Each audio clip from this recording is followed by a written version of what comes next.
Welcome back, everybody.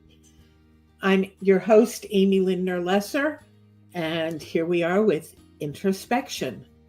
I'm not sure if it's the change of the season or it's the time of year, as I've just been through the month of March, which to me is definitely a trigger that at the beginning of the month was my late husband's birthday, or would have been. Also, the day before that was the day my mother passed away. And then March 21st was my dad's birthday, and March 24th was my stepfather's birthday.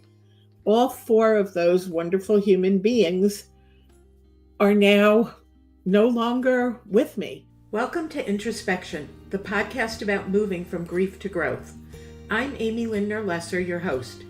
Introspection started out as a podcast about hospitality, innkeeping, and innkeepers. After about a year, I realized that my life and interests have morphed from hospitality to helping others navigate from grief and loss to growth and living. In this new version of Introspection, I will be talking about my personal experiences with loss, and there are quite a few, what I've learned along the way through my professional training, as well as from my coaching experiences. I'll also be bringing in guests to share interesting ideas. So grab a beverage, find a comfy place, take a deep breath, and listen in. And then there's spring. And Mother Nature, at least here in the Northeast this year, decided that she was going to dump a lot of snow on us right at the beginning of spring. And I don't know about you, I was definitely finished with winter. She obviously had other thoughts in mind. And so we had about 6 inches of snow on Saturday, and then it's been raining this week. And I look out my window, which is one of my most favorite things to do when I sit in my office. I have a beautiful view of my backyard. And I've been watching these gray, dreary skies, and slowly the snow is giving way thanks to the rain. I now have a little brook that's running in my backyard because of the flooding of the water. And it's fun to watch the birds. Even when there was tons of snow on the ground, the birds would go out and they would take baths. It was sort of like the polar bear plunge, where it was freezing cold, there was snow on the ground, and those birds were out there. And one of the things that it's made me do is to think about how perspective is so important in our lives, as well as patience, my favorite word. But when I can have the perspective and be able to pull myself back from the experiences, or a little bit sort of looking at what has happened in my life and the feelings that I have around those, when I can look from maybe a bird's eye view of 50, 100 feet away, or even higher up, and look down, I can see that they were moments in time, and that there are a lot more moments that were wonderful.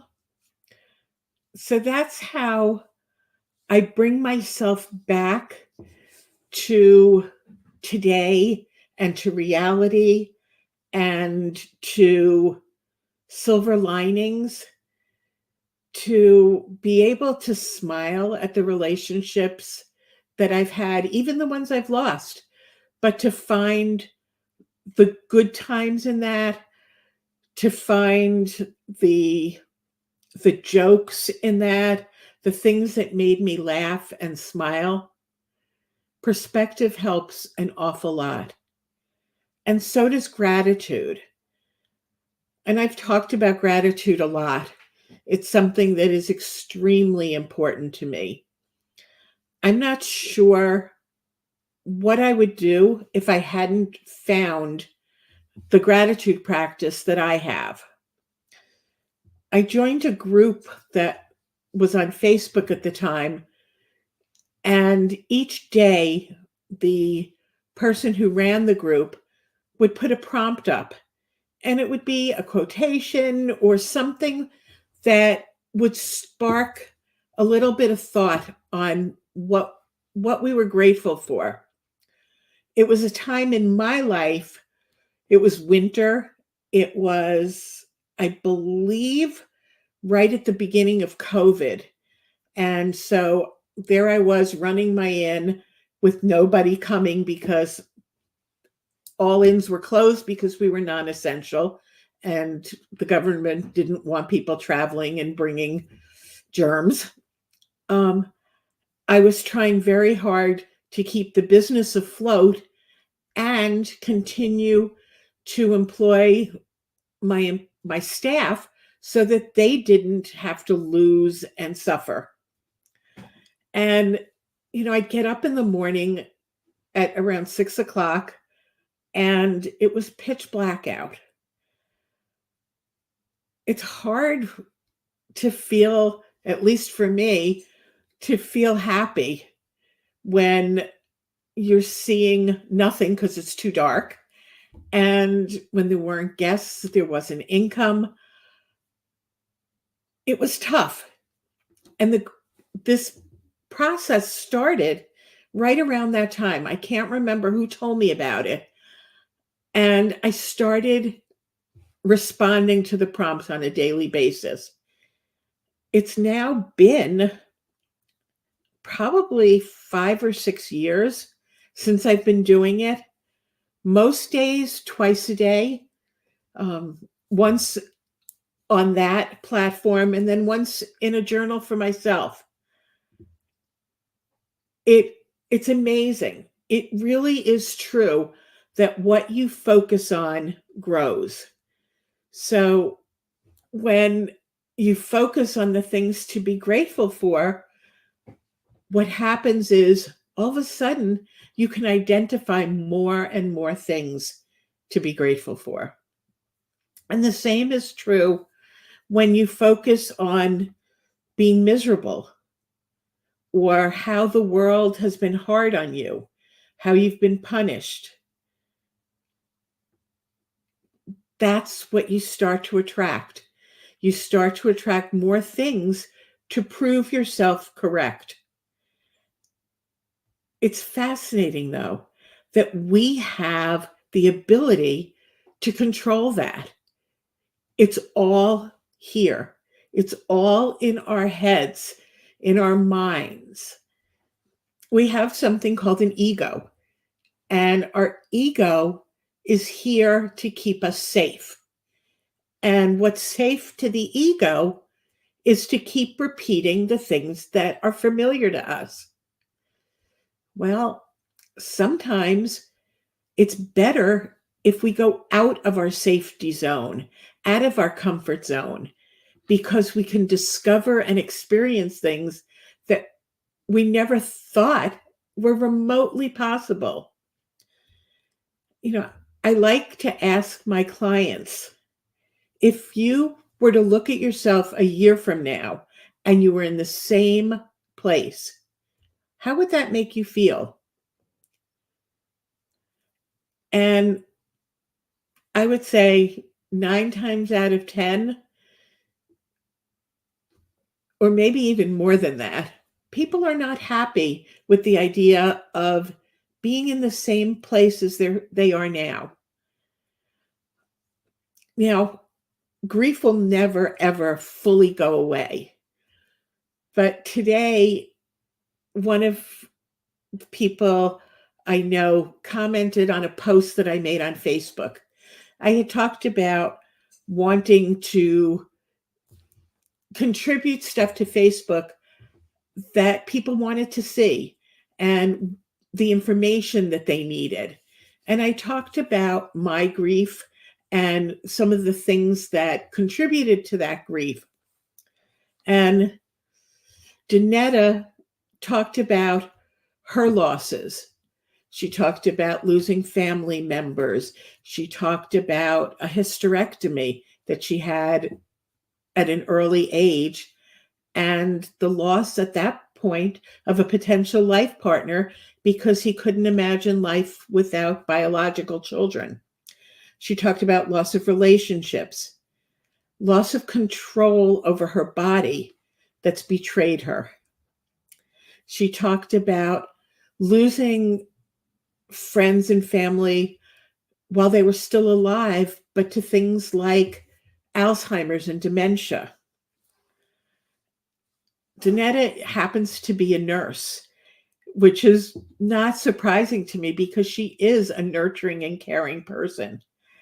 And then she gave me this wonderful description of grief.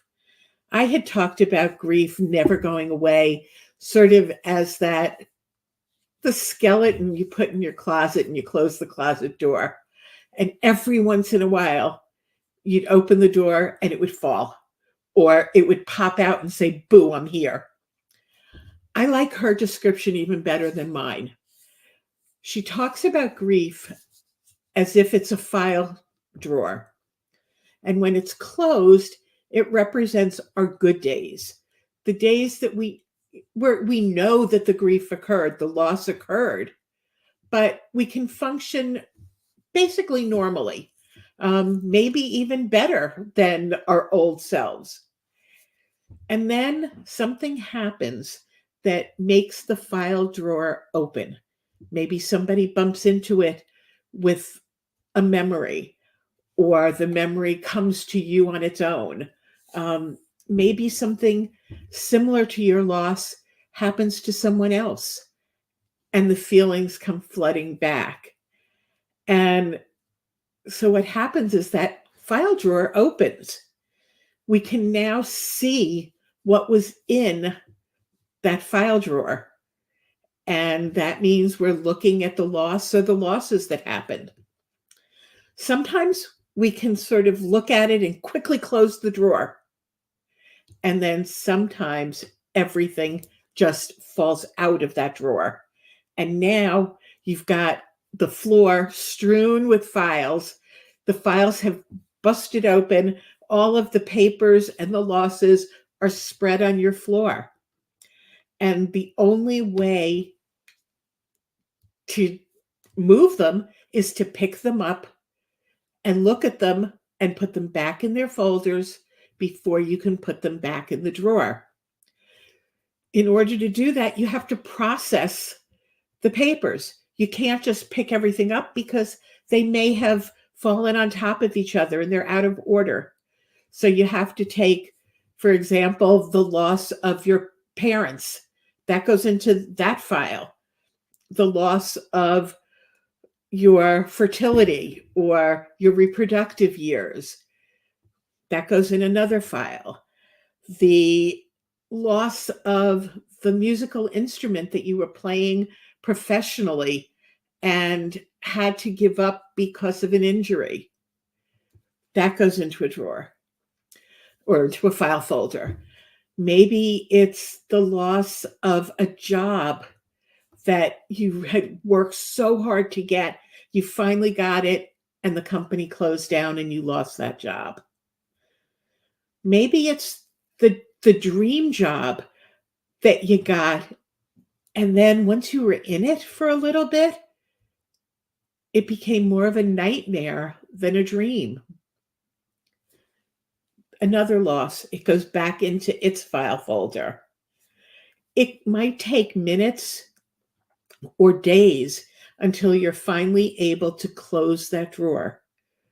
The important thing is, though, that you make sure that you file those memories and those experiences in the right file folders and then put them back into the drawer. It doesn't take away the losses or the grief. They remain. The drawer holds them. And it holds them safely so that we can go on in our lives until something else happens to open that drawer. And it depends on what it is, whether the drawer opens just a little, it opens completely, or it opens and throws the files out again. I think this is a wonderful explanation and description of why grief can be so overwhelming at some times and other times easy to process. Thanks to Netta for such a great description. Lifequakes or life transitions and the aftershocks that follow are something we all experience. A lifequake can stem from the heartbreaking grief that arises from the loss of a loved one, or the disorientation felt when life suddenly shifts due to the loss of a job, relationship, identity, or health challenge. Learning to navigate these transitions with mindfulness, grace, and self-compassion is the key to finding your way back to joy, happiness, and inner peace. Advanced Grief Recovery Method Specialist and Certified Life Transition Coach Amy Lindner Lesser, MSW, expertly supports clients to navigate their lifequakes and transitions with warmth, kindness, and grace. Learning to accept support as you navigate your way through the aftershocks is one of the most powerful gifts you can give yourself. Learn more at introspection.com. That's introspection.com. What I also want to go back to is the fact that, our society, and when I say our society, I'm talking about first world society. So culture, for the most part, the white culture in this country, Canada, more affluent areas, we do a really, excuse my language, piss poor job of dealing with the difficult emotions that we have. And it's really sad because emotions aren't positive, they're not negative, they're not good, they're not bad. They just are. It's like colors. There's blue, there's black, red, yellow. One isn't inherently better than another. They just are. And when we can learn to accept them for what they are, we will have a better ability to manage our lives because we can allow the emotions to flow through us. When we stifle them, what happens is they build up in another area. It's almost like if you have a balloon and you squeeze it in one spot, like another area pops out. That's what happens with grief, what happens with anger. It doesn't mean when you're angry, you need to be violent. What it means is you need to express that anger. You need to say, I'm angry because blah, blah, blah, blah, blah happened. Or I felt upset when you said whatever. It hurt me when you said. We take responsibility for our feelings because they're ours. We can control them. The difference is responding versus reacting, or reflecting versus reacting. When something happens, we have no control over what anyone else does or what happens to anyone else. What we have control over is what and how we respond. When we react, we don't take the time to pause and reflect and think about why we felt that way. What did it trigger? Whereas when we take a few seconds, maybe take a deep breath, we have a chance to say, oh, this sits funny with me.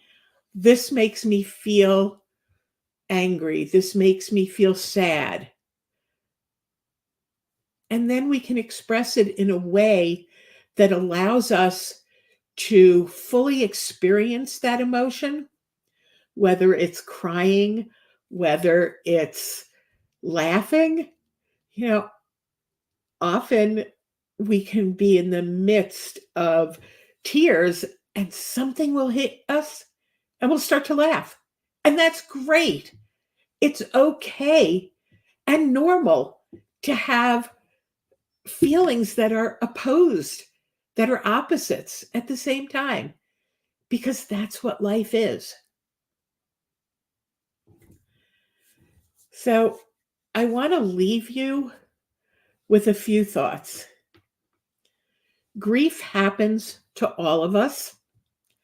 There is no rhyme or reason to how long it takes to go through the most difficult stages. It will never go away. It will instead be like some papers in a file drawer, or a file that contains, maybe it's more the memories that are the papers in the file.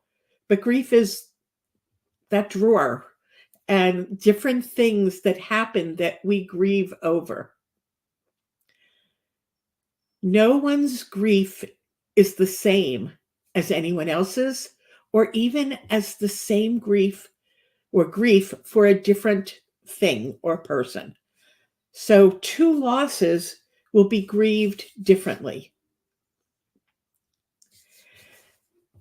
Grief happens when there is a change in a relationship. And it's like an important relationship, not I had water and I finished my water, but I cared about something, whether it's a human, an animal, or an inanimate object, like a job. It could even be, it could even be your freedom or the relationship you had with your community and your friends, and then you moved. You may be excited that you're moving to a better house for a better job, to a nicer location. Whatever it is could be wonderful. There's still grief that happens because what was no longer is. So grief can happen when it's a positive change or a negative change. And the last thing, no, it's not the last thing,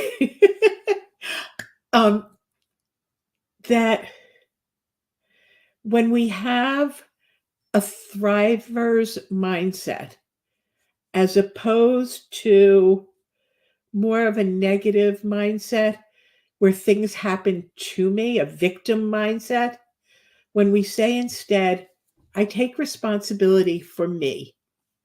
The only thing I can be responsible for is me. And when I do that, things no longer happen to me. I can start to see how things are happening for me. And what that means is that I can become an alchemist. I can take the tough things in life and turn them into silver and gold. I can turn them into precious elements, precious memories. And I can go through the rest of my life stronger, more resilient, and more joyful. And that's what I wish for you. A life filled with wonderful challenges, lights, and experiences that spark your joy and your excitement. And on that, I love you, and I will see you again. Thanks. If you liked what you heard on this podcast and want to hear more, please follow us and tell your friends.